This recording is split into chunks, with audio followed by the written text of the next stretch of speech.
আসসালামু আলাইকুম। দেখতে দেখতে ৮টা রোজা চলছে। সত্যি কথা বলছি, আমাদের কাছে ১ মাসটা অনেক কম হয়ে গেছে। মনে হচ্ছে যেন ১২ মাস যদি আল্লাহ রোজা দিত আমরা অনেক খুশি থাকতাম।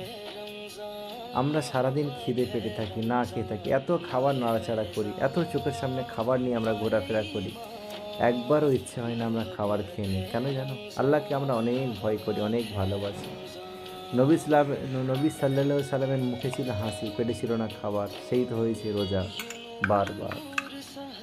আমরা সত্যি কথা বলতে এত খুশি থাকি যারা মুসলিম ভাইরা আছে, আমি একজন মুসলিম একজন মানুষই বলছি, আমাদের ১২ ঘন্টা ১৩ ঘন্টা না খেয়েই থাকি, এত মনে উৎফুল্ল, এত মনে আনন্দ, আল্লাহ খুশি তো আমরা খুশি। একটা জানি যে আল্লাহর রহমত উপহারের মাস দিয়েছে, মানে আমাদের মনে খুশি। আমরা যে মানুষ, আমরা যে আল্লাহকে অনেক ভালোবাসি, আমরা যে নবী সাল্লাল্লাহু অনেক ভালোবাসি, তাই না? মুসলিম যারা আছে, ভুল বললাম? আমরা এত না খেয়ে থাকি, তারপর আমাদের মুখে হাসি কিনা বলো, যেন কি আনন্দ। যেদিন আমাদের রমজান মাস চলে যাবে, পরের দিন থেকে হয়তো সারাক্ষণ খেতে পারবো, তারপরেও দেখো আমাদের অনেক দুঃখ থাকে, তাই না?